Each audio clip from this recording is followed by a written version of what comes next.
Bonsoir à tous, bienvenue sur Monaco Info pour une nouvelle édition. Voici les titres de ce jeudi 27 juillet.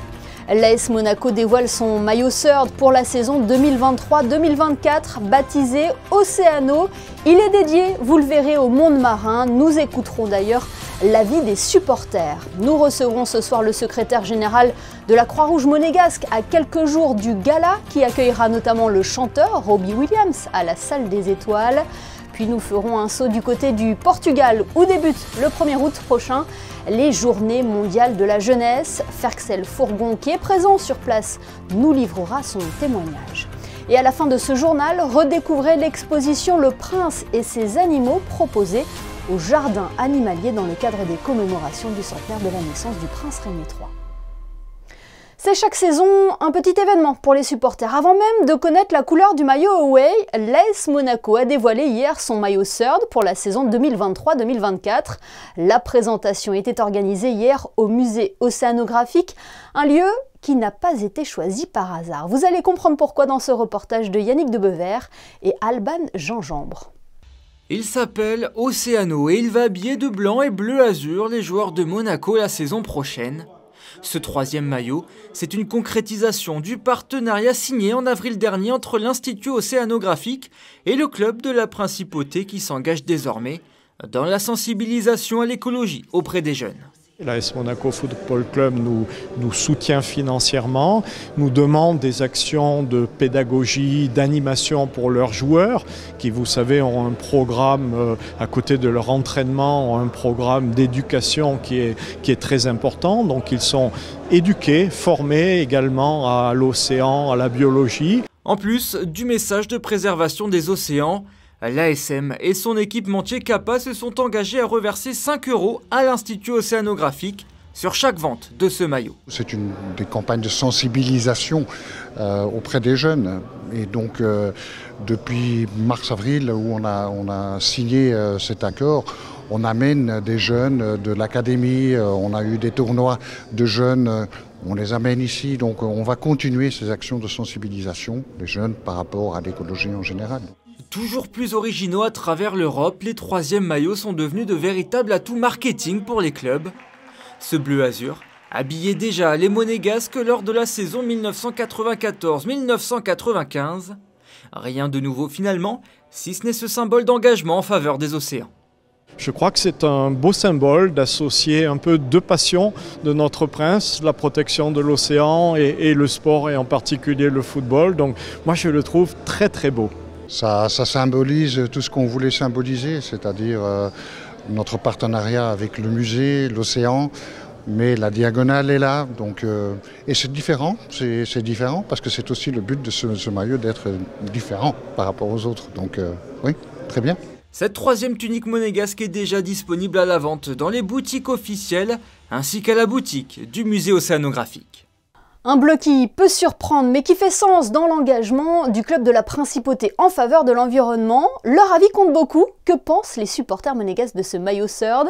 Yannick Debevert et Thomas Deus sont allés à la rencontre à la boutique du club. Je le trouve vraiment magnifique. J'ai vu sur une appli OneFootball qui était sortie et du coup je le trouve vraiment sympa, les couleurs bleues qui rappellent l'océan. Et le blanc qui se marie très bien avec. Everybody's going through new colors and kits nowadays, so I'm enjoying it. So I love the red, the classic, but everybody should have a new one today. So I'm looking for myself. Très original, ça change un petit peu. Le petit côté ici sur le devant du maillot, je trouve ça vraiment sympa. Et c'est avec le musée océanographique, c'est une belle initiative. Faut oser le faire. C'est un bleu qui est quand même très beau, qui rappelle aussi un petit peu la Méditerranée. Donc on n'est pas loin de Monaco, c'est une bonne idée. It's probably the nicest kit so far, I think, of Monaco. But it's amazing, fits the landscape, it's beautiful. Franc succès donc pour ce maillot third qui sera d'ailleurs porté par le groupe professionnel ce week-end à l'occasion des matchs amicaux contre Bologne vendredi et Gênes samedi. Il est l'un des événements les plus prestigieux de la Principauté, J-2 avant le gala de la Croix-Rouge monégasque qui fera son grand retour à la Salle des Étoiles. Pour parler de cette 74e édition qui accueillera notamment le chanteur Robbie Williams, nous sommes avec le secrétaire général de la Croix-Rouge monégasque. Bonsoir Frédéric Platini.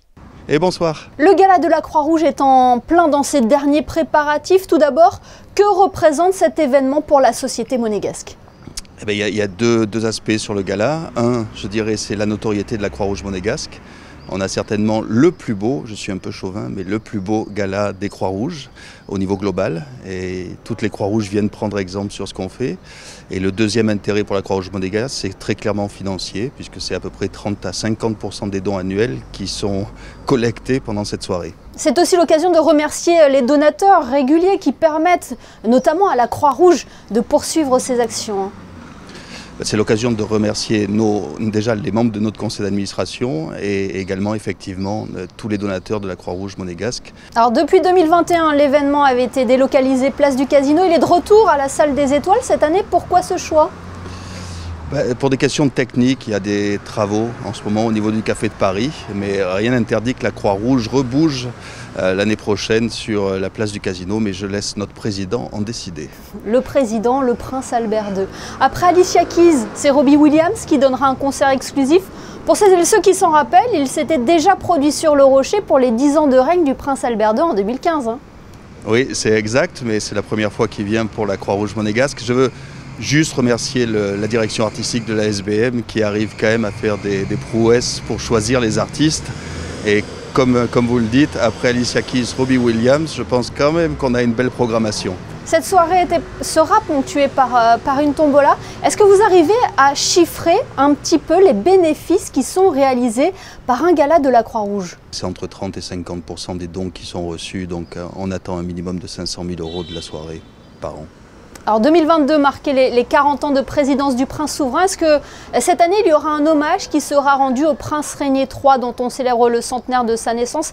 Il avait présidé la Croix-Rouge de 1949 à 1958, si je ne me trompe pas. C'est tout à fait vrai, ça a été aussi le président de la Croix-Rouge monégasque. On lui rend honneur sur tous les brassards des secouristes, on rend hommage au prince Régnier, on a aussi... On a un drapeau du prince Régnier au-dessus du siège de la Croix-Rouge monégasque, donc effectivement on rend honneur à un de nos premiers présidents. Un mot, Frédéric Platini, sur les actions, les dossiers qui mobilisent le plus la Croix-Rouge monégasque en cette période estivale, quels sont-ils ? Les dossiers pour la Croix-Rouge monégasque, ils ne changent, je ne dirais pas. Heureusement, le Covid est derrière nous, donc maintenant c'est plus du social, c'est aussi le secourisme, c'est aussi la formation en principauté. Le nouveau dossier pour nous, c'est vraiment la question de la migration qui continue, et notamment les migrants mineurs isolés.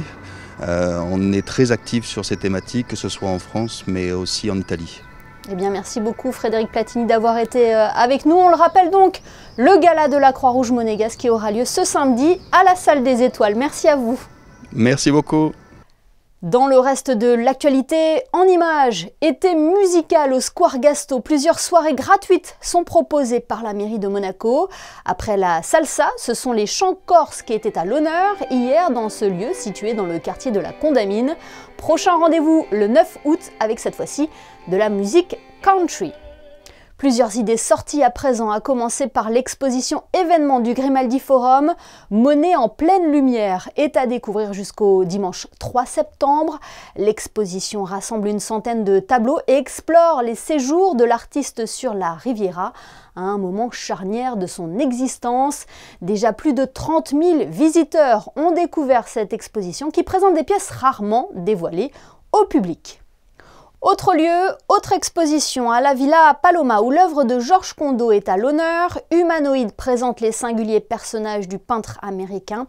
Une expérience aussi intrigante que fascinante. La Villa Sauber, elle met en lumière le travail de Mauro Restife avec Santo Sospir. Ces clichés accompagnent les œuvres de Jean Cocteau. Ces deux expositions sont à découvrir jusqu'à l'automne prochain. Puis sur le Rocher, l'exposition Le Prince chez lui se poursuit au Palais Princier jusqu'au 20 août. Ici, la vie et le règne du prince Régnier III est présenté sous des angles différents, aussi bien celui du souverain que celui de l'homme. Une exposition proposée par les archives du Palais Princier et l'Institut audiovisuel de Monaco. Prenons la direction du Portugal à présent, où les journées mondiales de la jeunesse débutent mardi prochain. Plus d'1 million de jeunes fidèles sont attendus à Lisbonne pour la 37e édition, à laquelle sera également présent le pape François. Rejoignons sur place Ferxel Fourgon qui accompagne notamment les jeunes monégasques dans cet événement. Bonsoir Ferxel. Bonsoir Émilie. Vous êtes actuellement au Portugal, racontez-nous l'ambiance qui y règne. Il règne une très bonne ambiance. Alors déjà, on est dans la première partie des JMJ, c'est-à-dire c'est la semaine d'accueil en diocèse. Alors on est accueilli on n'est pas encore à Lisbonne, hein, on est à une centaine de kilomètres de Lisbonne, dans une ville qui s'appelle Vila Viçosa, avec mon parfait accent portugais. Et cette ville nous accueille pendant la première semaine. Donc on se retrouve déjà avec 1500 jeunes dans cette ville. Il y a beaucoup de Mexicains, en l'occurrence, déjà autour de nous, et on vit les moments de prière et les moments de visite avec eux, le groupe de Monaco, le groupe du Mexique. Donc c'est une première approche de ces JMJ, et on commence toujours les JMJ par une semaine en diocèse, et ensuite il y aura la semaine à Lisbonne.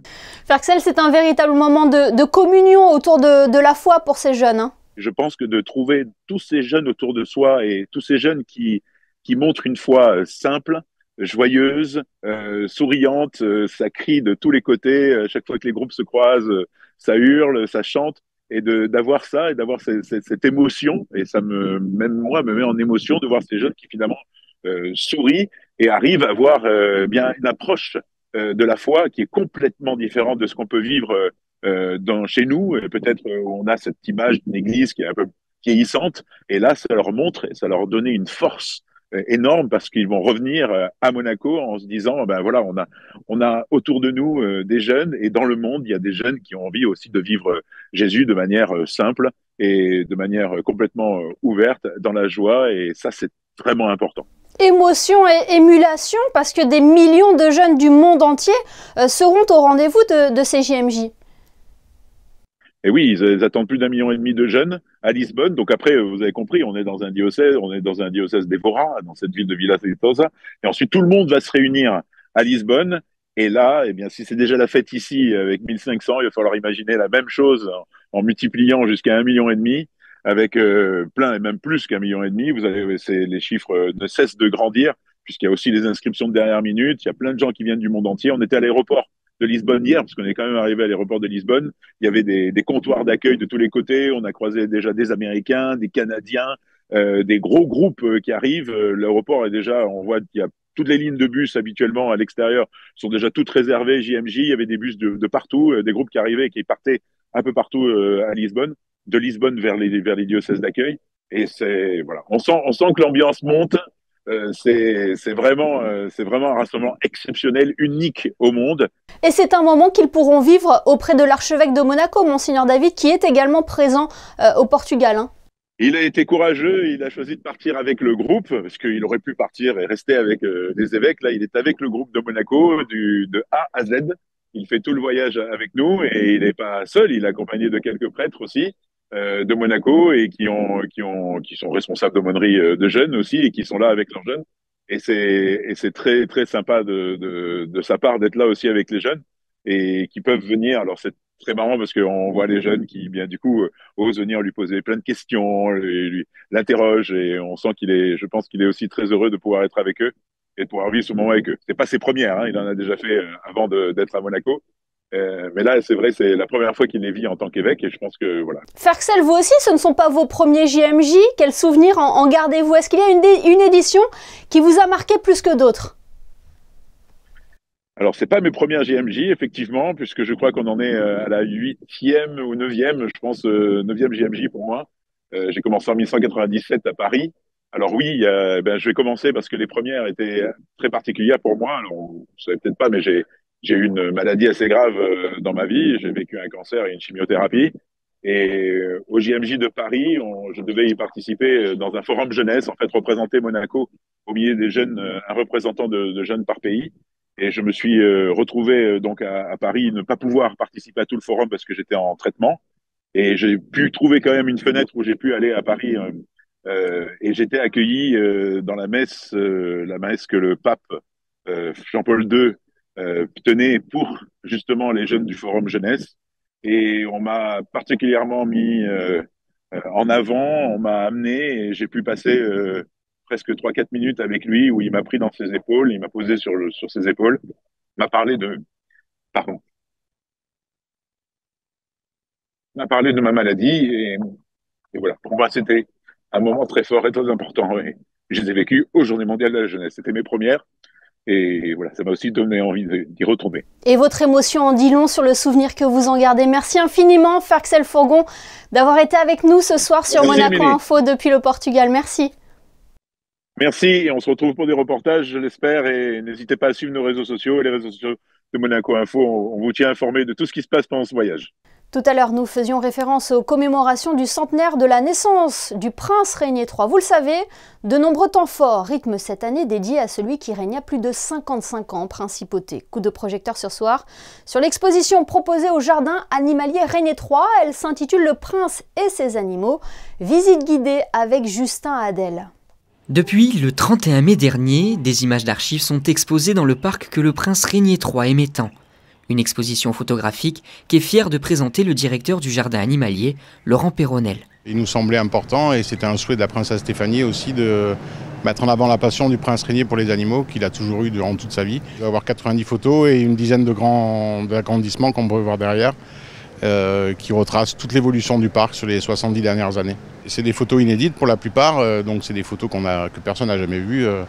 Donc en fait, ça montre l'histoire du parc, ça montre les espèces qu'il y avait à l'époque, et ça montre surtout la passion et je dirais le feeling qu'avait le prince Régnier avec les animaux. C'était toute sa vie les animaux, il avait une réelle passion et ça se sentait et ça se voit à travers toutes les photos. Dès l'entrée du jardin, des images retracent la création du centre d'acclimatation zoologique de Monaco. Une initiative prise initialement afin de recueillir, lors d'une croisée en Afrique de l'Ouest, des animaux orphelins ou blessés. Au fil de la balade, entre les enclos, d'autres photos permettent de visualiser la passion du prince Régnier III. On peut le voir promenant un fauve en laisse ou encore avec un chimpanzé. Bref, cela apporte une touche supplémentaire à cette balade, de quoi ravir les visiteurs. Je pense que cette exposition a une juste valeur quant à l'exposition des photographies qui justement nous rappelle le pourquoi de la naissance du parc, à l'origine le prince, tout ce qui a pu être fait sur le nombre des années, les modifications, les plus, les moins. C'est une bonne idée, mais elles peuvent rester à d'Éternam, je trouve, les photos. Elles pourraient rester, en fait. Ça fait partie du lieu, je trouve, oui. Si vous êtes intéressé, n'ayez crainte, vous avez jusqu'au 31 décembre 2023 pour vivre cette expérience. Et retrouvez l'ensemble des événements proposés à l'occasion de l'année de commémoration du centenaire de la naissance du prince Régnier III sur le site centenaire-régnier3.mc. Rafraîchissante, mais à consommer avec modération, la bière est souvent sur la table de nos apéros. Les brasseurs ne cessent de nous surprendre en proposant de nouveaux produits. En principauté, une marque monégasque a fait le pari du 100% bio. Elle propose une bière locale et artisanale. Le reportage d'Anaïs Riu. C'est la grande nouveauté pour la Monte Carlo Beer. Cette année, la bière monégasque présente dans la majorité des établissements de la Principauté est certifiée 100% bio. Une étape de plus franchie par la marque artisanale qui travaillait déjà avec des ingrédients issus d'une agriculture raisonnée, mais le défi était de taille, garder quasiment la même recette et les mêmes saveurs avec de nouveaux produits. On a aidé MC Beer à se lancer dans le bio et tout le challenge a été évidemment de transformer leurs recettes qui avaient des caractéristiques spécifiques et l'adapter avec nos grains, nos houblons, notre processus de brassage. On a mis 2-3 mois, on a fait quelques tests, certains ont échoué, d'autres ont réussi. À partir de là, on a vraiment pu arrêter des recettes, parce qu'ils en ont plusieurs. Et du coup, maintenant, on produit à plein temps ces recettes-ci. Cette certification n'est pas la seule nouveauté pour la MCB. Dans une démarche de constante évolution, les fondateurs se sont également penchés sur les packagings du produit en proposant un nouveau design pour la grande distribution. On a commencé l'activité en 2019 avant le Covid. Donc avec l'arrivée du Covid et donc le changement de consommation, on s'est un peu plus penché sur la partie grande distribution. Et on voulait vraiment, donc on a commencé avec une seule gamme qui est la rouge et la blanche au début, et c'est vrai que maintenant qu'on commence à être un peu plus connu et qu'on commence à avoir un peu plus de volume, on voulait vraiment différencier la partie grande distribution, donc GMS, grande et moyenne surface, de la partie café, hôtel, restaurant. Donc c'était important pour nous de différencier les deux et d'avoir justement une gamme qui va être vendue uniquement dans les hôtels prestigieux et cette gamme qui est accessible à tous. Et tous ces changements sont possibles notamment grâce à la nouvelle brasserie située à Mointsartou, avec laquelle se sont associés les entrepreneurs. Le but pour nous, c'était de se rapprocher un petit peu plus de la principauté. Donc on a commencé dans le 83, aujourd'hui on est dans le 06. À terme, on aimerait bien s'installer dans la principauté, donc à Monaco. Le choix de Mointsartou, c'était aussi un choix stratégique. C'est vrai que la ville est certifiée EcoCert, donc elle est beaucoup dans le bio. Donc la brasserie est également bio, donc ça reste dans la lignée de notre objectif de changer nos recettes et de devenir 100% bio. Son prix, 2,50 à 12 € l'unité selon le point de vente. Et après 200 000 bouteilles vendues l'année dernière, la MCB souhaite au minimum doubler son chiffre en 2023, avec des exports également à l'international, comme en Grèce, au Japon ou encore en Chine. Avant de nous quitter, faisons un point sur vos prévisions météo avec vous, Frédéric Hélion. Bonsoir, quel temps fera-t-il vendredi ? Le ciel sera voilé en début de journée, Émilie, avec des nuages le matin, puis dans l'après-midi, les éclaircies prendront le dessus et le ciel sera bien plus dégagé. Les températures seront comprises entre 20 et 26 degrés. Vendredi 28 juillet, ce sera la Saint-Samson. Merci Frédéric et merci à vous pour votre fidélité. On se quitte en images avec les photos de Frédéric Nébinger qui vous emmène ce soir à la découverte de l'exposition Le Prince chez lui proposée au Palais Princier. Excellente soirée à tous et à demain pour une nouvelle édition sur Monaco Info.